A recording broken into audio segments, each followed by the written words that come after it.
The following is a paid political announcement. Lifelong Democrat Diana Florence served for 25 years as a Manhattan prosecutor under DA Robert Morgenthau. She put criminals away, stood up for victims, and protected our streets. Now, Diana is challenging failed Manhattan DA Alvin Bragg as an independent because it's time for a DA who fights for our families, not criminals. That's why Diana has won the support of organized labor like the steam fitters, plumbers, and ironworkers, everyday New Yorkers who want a DA they can trust. Manhattan needs a DA who will do the job, prosecute crime. That's Diana Florence. Under Alvin Bragg, crime is up and prosecutions are down. Bragg doesn't prosecute crime. He plays partisan politics. Bragg failed to protect women and failed to protect workers. As a prosecutor, Diana Florence won groundbreaking convictions, fighting against corruption, domestic violence, wage left, and daily working conditions. She's always been a partner of unions, community groups, and to cops like us. For Manhattan District Attorney, vote for Diana Florence. Diana4DA.com. Paid for by Diana for Manhattan DA. Optimism isn't sunshine and rainbows. It's fixing things, changing the way we fix things. It's running the world on smarter energy. Because if optimism never stops, then change can't either. GE Vernova, the energy of change. The Roger Stone Show on the Red Apple Podcast Network. The man joining us now, Congressman Tim Burchett from East Tennessee. Well, he's different than most people in political life. You see, he just tells you exactly what he thinks. He, to me, seems to be that rare person who entered public service not to get rich, but to serve his fellow citizens. He was a mayor. And when you're a mayor, that means that if there's a pothole down at the end of the street, the folks on that street are going to find you. That's the government closest to the people. And this is a place where Tim Burchett distinguished himself for his shrewd use of tax dollars, his opposition to tax increases, to being tough on spending, but also helping to promote jobs. He went to the state legislature. That didn't turn him into a politician either. And now he's in the U.S. House. He is, I'm happy to say, on the House Oversight Committee, and he is the Committee on Oversight and Accountability, pardon me. He is a solid conservative. He's also a truth teller. He's went to Washington not to be somebody, but to do something, and God bless him within the Republican caucus, where not everybody is, shall we say, as stalwart as Tim and I. He's out there fighting for us every day. Congressman Tim Burchett, welcome to the Roger Stone Show. Thank you, Mr. Stone, and I'll try to live up to that very wonderful introduction. As always, it is a complete honor to be on the show with you. When I got elected to politics, I never realized I would become friends and acquaintances with people like yourself. So it's quite an honor. Thank you, sir. Well, we are always very proud to have you. Give me your quick take on the government shutdown. And how you think this is playing out. What do the American people need to know, and are they getting it? Well, I don't think they really are. I think the best friend the Democrats have right now is Republican messaging. It's a very simple message. We are shut down because Chuck Schumer sees his far-left base that he's never really embraced as much as we'd like to think. He's probably not a communist, but he's turning that way just to stay in office because he sees in his rearview mirror Alexandria Ocasio-Cortez and political pundits and strategists and everybody else in the world will tell you if she gets in a race against him, he's toast. True. He's history. True. And Schumer sees one of his bases, a great city that's being destroyed right now, is New York City, where you have a Marxist, anti-Semitic individual who's unapologetic about that. Is probably going to be the next mayor, and that's going to be the base of the Democrat Party, if not in the great state of New York as it is in the whole country. So he's shifting because he wants to stay in power, and he's shut the government down. The big lie is that this is owned by Donald J. Trump and the Republicans. The Republicans have voted, at least in the Senate, 5 times. We passed an open government in the House, a clean, what we call a CR. I don't like CRs. It's called a continued resolution. We need to pass a real budget, but we can't right now. And so basically, a CR is to keep the government functioning at its current level of spend unless the CR specifically increases spending. We're prepared to go forward, keep the government open, but not spend any more money, and so we can knock out a budget. But the Democrats, they want big spending now, and they specifically, yes, they do want to finance health care for people who are here illegally, when we have Americans who need help first. So I think this is Schumer's shutdown. I think they're wearing it. I do think people understand we're ready to move forward, but we're not going to be blackmailed into it. And Chuck is being held, you're absolutely right, hostage by his party's crazy left wing, because Bernie and AOC, the bartender who likes to tell other people that they're stupid, and Jasmine Crockett, this and Zoran Mamdani, this is the face of the new Democratic primary. This is where the primary voting base is.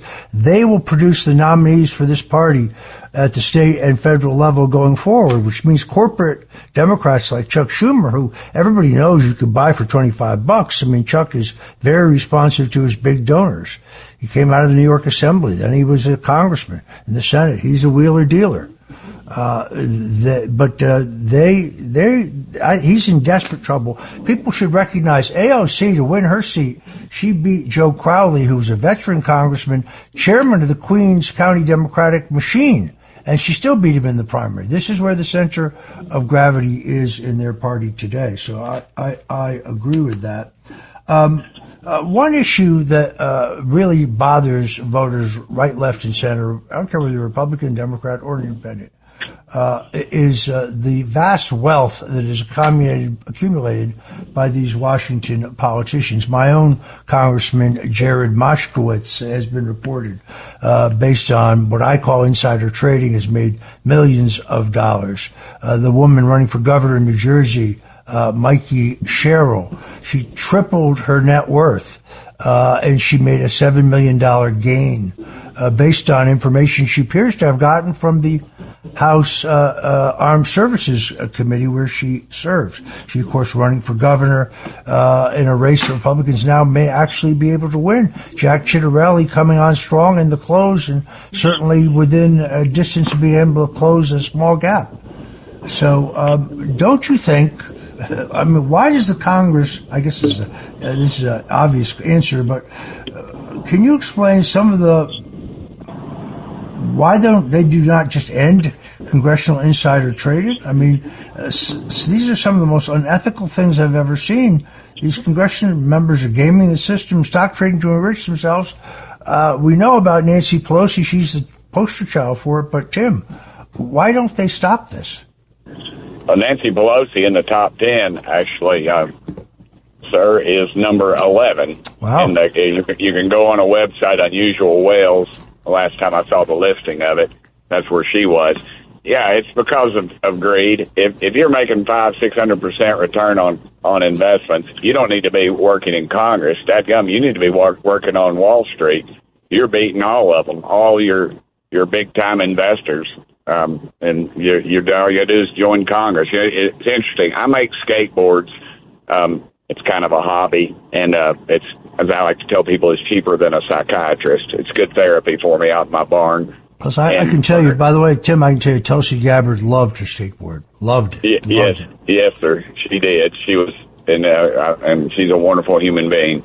But I gave her that thing, and then people are calling me all over the country saying, "Man, will you make me a skateboard? I'll buy it from you." Well, I'm trying to do the right thing. I'm from Tennessee.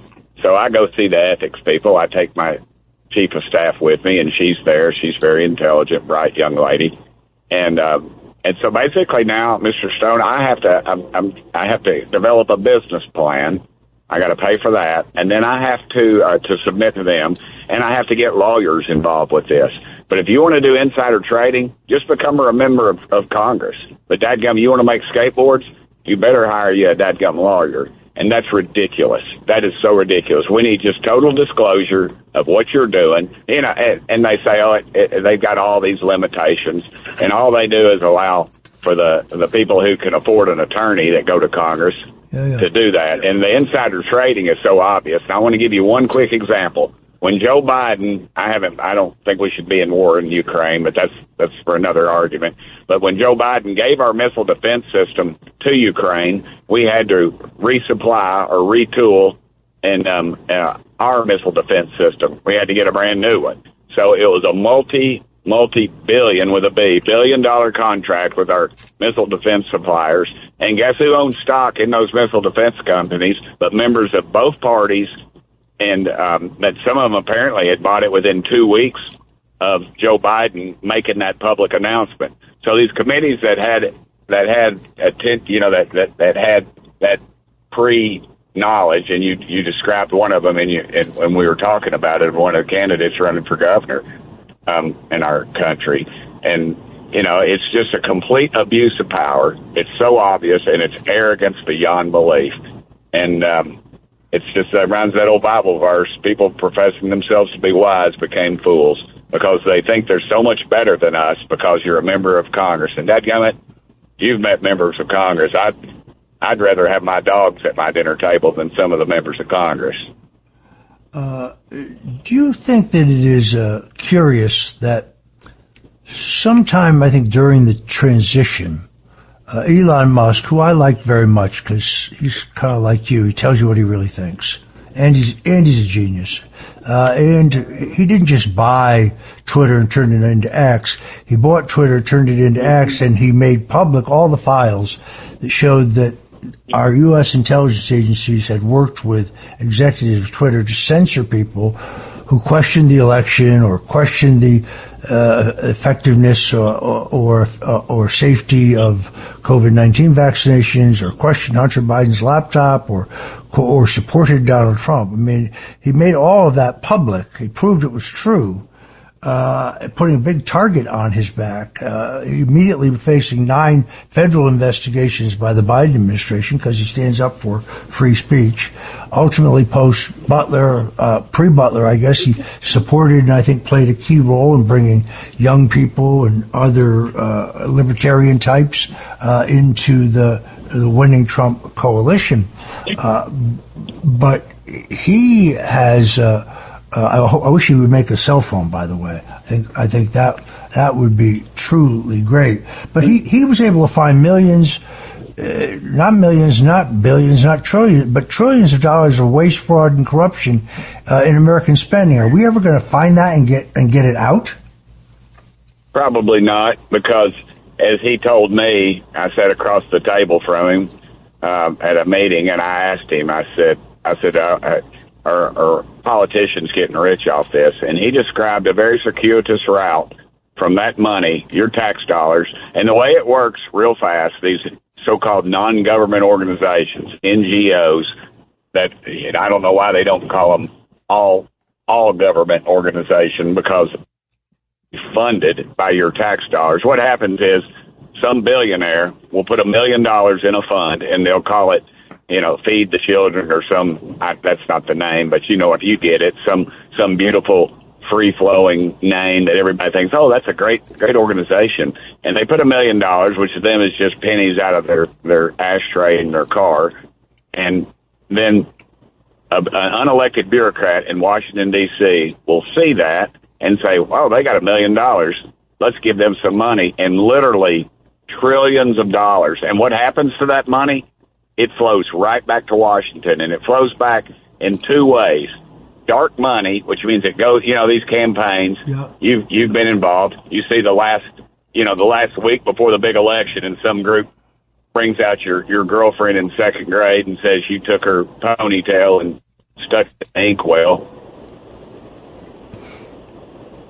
Yeah. And then you can't respond to it, and it has a name like the Freedom Fund or something. Yeah. Well, and then. Yeah, I think it was. Yeah, there's one other way, and one other way it flows right back into politicians' pockets. And he said it is flowing right back into members of Congress's pockets.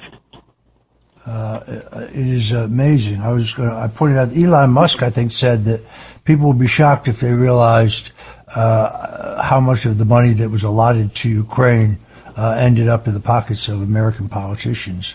Yes, sir. And I assume that there are offshore bank accounts and so on. Oh, 100%. 100%. We need to ferret this out. We need to stop the insider trading. We also have to stop the kickback scheme.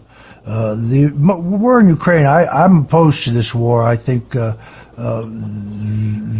premise for the war, we can talk about it on the other side, but I agree with you, and I think much of that money went to American defense contractors who are big donors to the politicians who passed it. Yes, sir. And these war pimps, as I call them, at the Pentagon and those in Washington, all they're voting for, Mr. Stone, is to advance their portfolios. They don't give a dadgum about your kids or my daughter who's 18. They wouldn't be happy until they send her off to this war. And I'll guarantee you 85% of these war pimps, as I call them, couldn't find Ukraine on the globe. All right. When we come back with more of Tim Burchett, I'm going to ask him about the handling of the Jeffrey Epstein issue, among other things, but we'll be right back. The Roger Stone Show on the Red Apple Podcast Network. The following is a paid political announcement. Lifelong Democrat Diana Florence served for 25 years as a Manhattan prosecutor under DA Robert Morgenthau. She put criminals away, stood up for victims, and protected our streets. Now, Diana is challenging failed Manhattan DA Alvin Bragg as an independent because it's time for a DA who fights for our families, not criminals. That's why Diana has won the support of organized labor, like the steamfitters, plumbers, and ironworkers, everyday New Yorkers who want a DA they can trust. Manhattan needs a DA who will do the job, prosecute crime. That's Diana Florence. Under Alvin Bragg, crime is up and prosecutions are down. Bragg doesn't prosecute crime. He plays partisan politics. Bragg failed to protect women and failed to protect workers. As a prosecutor, Diana Florence won groundbreaking convictions, fighting against corruption, domestic violence, wage left, and deadly working conditions. She's always been a partner of unions, community groups, and to cops like us. For Manhattan District Attorney, vote for Diana Florence. Diana4DA.com. Paid for by Diana for Manhattan DA. The Roger Stone Show. Entertaining and informative. On the Red Apple Podcast Network. And we're back on the Roger Stone Show. We're talking to one of my favorite members of Congress, Tim Burchett. Tim is a straight talker from Tennessee. And I'm going to switch gears here on you a little bit, Tim, because I've changed my mind. I recently saw you talking to Tucker Carlson, a great friend of mine, about these massive underwater UFOs that have been credibly reported. It seems to me that the government, particularly the Congress, brings up UFOs whenever there's some other major scandal they're trying to distract people from. But can you speak to these extraordinary but no longer implausible claims? Yes, sir. This was at somebody who was formerly was at some of the highest ranks in the Navy, and they came to see me about it. They'd heard me question in committee about what were, the U.S. government claims they don't exist, that UFOs do not exist, yet they're spending tens of millions of dollars on something in every alphabet agency, FBI, CIA. They all have a wing, or they're researching something that's about the unknown, the UFOs or UAPs. So he's describing to me these there's 5 or 6 deep water areas of the ocean that go literally over a mile deep that we just barely can understand what's down there, and we know more about the surface of the moon than we do these areas of the ocean. And ocean carries, I think, water. There's over 75% of the world is covered in water. And he said that they've tracked things as big as a football field doing 200 miles an hour. And, that's no fish that does that. Yeah. That is something. And that's not me telling, this isn't some wild tale. I'm out here smoking a pound of weed and drinking a 12-pack of PBR around a campfire, telling some wild story and seeing some lights. This is a man who is at the highest level and has some documentation on some of this stuff. But this thing was and our capabilities are in the high 30 miles per hour, probably, of something that'll travel underwater. You can shoot a bullet from one end of a 30-foot pool if you're underwater, and it'll literally stop before it gets to you. So, I mean, there's a whole area of friction.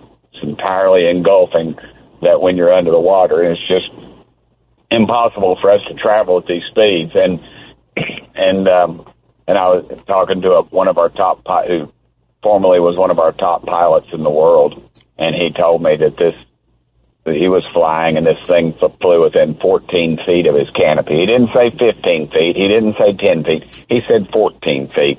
I mean, our movies try to make our pilots out to be, these wild, muscle-bound, knuckleheads. And the reality is they're more egghead than musclehead. They're flying a multi-million-dollar piece of apparatus, and their training involves millions of dollars.